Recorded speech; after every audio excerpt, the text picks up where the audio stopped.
பாகிஸ்தான் இன்றைக்கி எந்த மாதிரி ஒரு நிலைமையில் இருக்குது அப்படின்றது உங்கள் எல்லாருக்கும் தெரியும். இந்த சூழல்லையும் நாம் ஒரு சில அத்தியாவசிய பொருட்களை அங்கேருந்து இறக்குமதி பண்ணிக்கிட்டு இருக்கோம். மிக மிக அதிகமான பணத்தட்டுப்பாடு, அதாவது ஃபாரின் ரிசர்வ் டெபிசிட்டில் பாகிஸ்தான் இருக்குது.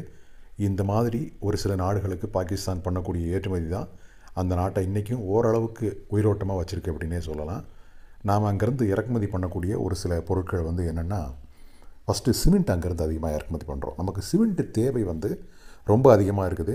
நாம் சிமெண்ட்டை நேபாளத்திலேருந்தும் இறக்குமதி பண்ணுறோம், பாகிஸ்தான்லேருந்தும் இறக்குமதி பண்ணுறோம். அது தவிர்த்து பார்த்தீங்க அப்படின்னா, இந்த முல்தானி மெட்டி அப்படின்னு சொல்லி ஒரு விஷயம் நீங்கள் கேள்விப்பட்டிருப்பீங்க. அது தோல் பராமரிப்புக்காக யூஸ் பண்ணக்கூடியது. அதையும் நாம் அதிக அளவு பாகிஸ்தான்லேருந்து இறக்குமதி பண்ணுறோம்.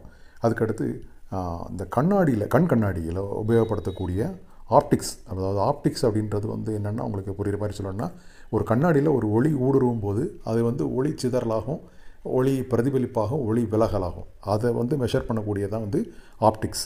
அந்த மாதிரியான ஆப்டிக்ஸ் ஃபார் கிளாஸஸ் நாம் பாகிஸ்தான்லேருந்து தான் இறக்குமதி பண்ணுறோம். அது போக நம்ம ஆப்கானிஸ்தான்லேருந்து அதிகமாக உலர் பழங்கள், ட்ரை ஃப்ரூட்ஸ் இறக்குமதி பண்ணிக்கிட்டு இருக்கிறோம்.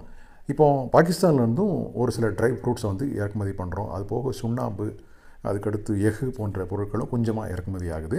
ஆர்கானிக் கெமிக்கல்ஸு நாம் அங்கேருந்து இறக்குமதி பண்ணிக்கிட்டு இருக்கோம். ஸோ இந்த மாதிரி ஒரு சில பொருட்களை, பெரிய குவான்டிட்டிலாம் கிடையாது, ஆனால் இந்த பொருட்கள் தொடர்ந்து அங்கேருந்து இந்தியாவுக்கு ஏற்றுமதி ஆகிட்டே இருக்குது. குறிப்பாக பாகிஸ்தானை ஒட்டி இருக்கக்கூடிய இந்திய மாநிலங்கள் இதை அதிகமாக உபயோகப்படுத்துகிறாங்க. ஸோ அங்கேருந்து பாகிஸ்தான்லேருந்து இம்போர்ட் பண்ணி அதை நாம் தமிழ்நாட்டுக்கோ ஆந்திராவுக்கோ கொண்டு வர்றது அப்படின்றது அதிக செலவு பிடிக்க விஷயம். அதுக்கு நாம் பக்கத்தில் இருக்கக்கூடிய மாநிலங்கள்லேருந்து சோர்ஸ் பண்ணிக்கலாம். குறிப்பாக இந்தியா முழுவதும் பயன்படக்கூடியது என்ன அப்படின்னா, இந்த ஆப்டிக்ஸ் ஃபார் கிளாஸஸ் தான் அதிகமாக இந்தியா முழுவதுமே பயன்படுது. இதை நாம் பாகிஸ்தான் மட்டும் இல்லாமல் சைனாலேருந்தும் இறக்குமதி பண்ணிக்கிட்டு இருக்கிறோம்.